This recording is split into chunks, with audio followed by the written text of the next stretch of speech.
छात्रों पर गोली किसने चलवाई? यह राहुल गांधी के अहम सवाल थे और मुख्य सवाल यही है कि छात्रों पर गोली किसने चलवाई, किसने दिया आदेश, लाठीचार्ज का किसने दिया आदेश, बच्चियों के कपड़े को फाड़ने का किसने आदेश दिया? वह भी तो किसी की बहन है, किसी की बेटी है। तो आप किसी के भी बहन बेटी के साथ ऐसा करेंगे क्या?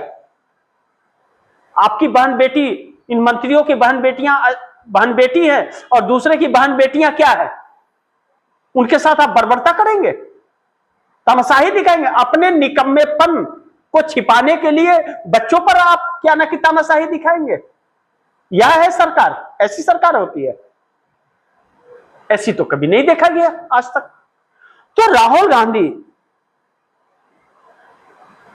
ने और पूरे विपक्ष ने यह सवाल उठाया तो संसद में बवाल मच गया, पूरा संसद गर्मा गर्म माहौल हो गया। ऐसे में अमित शाह एक बड़े संकट में फंस गए, क्योंकि भैया आप संसद से कब तक भागते रहोगे? जवाब तो आपको देना पड़ेगा। जब आओगे तो विपक्ष तो वही रहेगा, 2029 तक है वो विपक्ष। और नहीं अगर दोगे, इसी तरह करते रहोगे, तो विपक्ष को फिर सड़क पर आना पड़ेगा। तो फिर वह छात्र भी आने को तैयार है, किसान आने को तैयार है, तब तो आपके लिए समस्याएं और बढ़ जाएंगी। ऐसे में सरकार के ऊपर, बीजेपी वालों पर और अमित शाह पर एक बड़ा संकट मंडरा रहा है और फंस गए हैं बुरी तरह से। एक तरफ छात्र जो हैं सरकार के पीछे पड़े हुए हैं, जैसा मैंने बताया कि नेहा बोरा ने आज ही जंतर मंतर पर आकर के ऐसा के चीफ ने यह कह दिया कि आप अगर वादा खिलाफी किए, अगर नहीं अभी भी वादों पर अमल नहीं किया तो हम तुरंत इसको हटाया जाए, बच्चों पर से एफआईआर और यह जांच बंद की जाए, अन्यथा हम सड़क पर नेशनल कॉल देंगे। और सीजीपी वालों का भी वाट लगा दिया कि पता नहीं कहां से आए और कहां चले गए, सरकार से समझौता कर लिया। क्या अभिजीत दीपके ने इन लोगों को, छात्रों को इकट्ठा किया था? क्या इन लोगों की हैसियत थी 1000 लोगों को भी इकट्ठा कर पाना?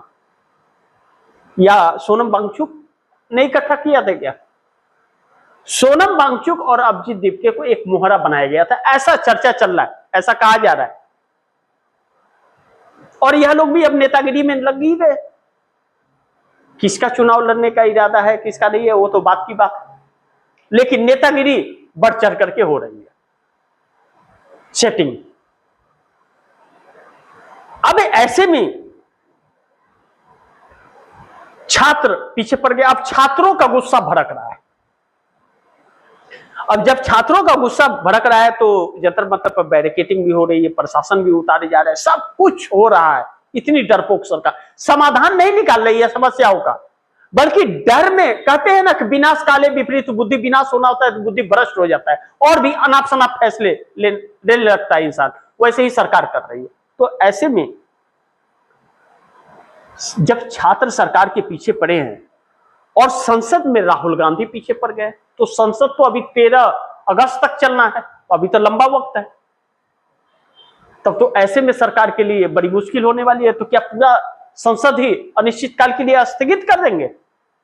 क्योंकि प्रश्नकाल भी नहीं हो रहा है और चर्चा भी नहीं हो रहा है, तो आप विपक्ष को बोलने नहीं दे रहे हो, तो आपको भी विपक्ष नहीं बोलने देगा, तब सदन स्थगित होगा। ऐसे में जब विपक्ष पूरी तरह से हमलावर है, एकजुट है, जनता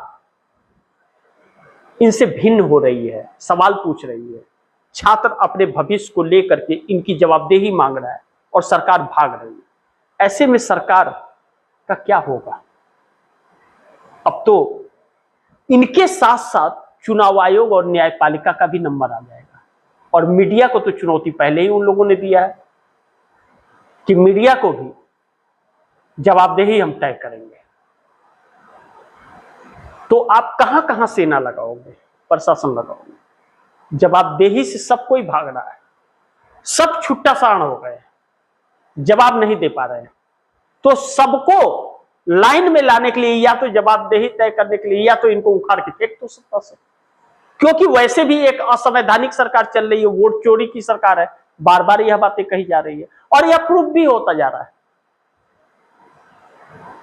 नहीं तो सीसीटीवी फुटेज दिखा दे बंगाल का चुनाव आयोग, और एसआईआर में क्यों इतने लोगों का नाम कटा बता दे।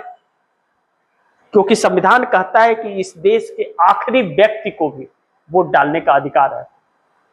ज्ञानेश कुमार कौन होता है, मोदी कौन होते हैं यह तय करने वाला कि कौन वोट डालेगा नहीं डालेगा? यह संविधान तय करेगा इस देश का। तो एक नई संकट इन लोगों के लिए उत्पन्न हो गई है। तो ऐसे में जब आप सिर्फ अपने बचने के लिए, अपनी कुर्सी सुरक्षित रखने के लिए ही आप पूरे दिन लगे रहोगे और मीम बनाने में इस देश का प्रधानमंत्री लगे रहेगा, अपनी नाकामियों को छिपाने के लिए काम करता रहेगा, तो इस देश की समस्याएं कैसे सुधरेंगी?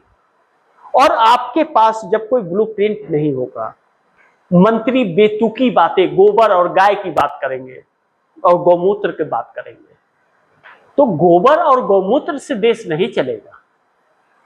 आपका हिंदुत्व खत्म हो गया, आपकी देशभक्ति धराशाह हो गई, आपका विश्व गुरु का सपना खत्म हो गया, आप 2 करोड़ लोगों को रोजगार देने की बात कर रहे थे वह खत्म हो गया। तो हर चीज में तो एक्सपोज हो गई है सरकार। तो आगे क्या?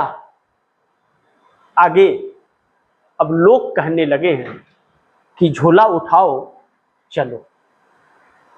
बाकी आप दर्शकों की क्या राय है, क्या सुझाव है, कमेंट बॉक्स में जरूर दीजिएगा।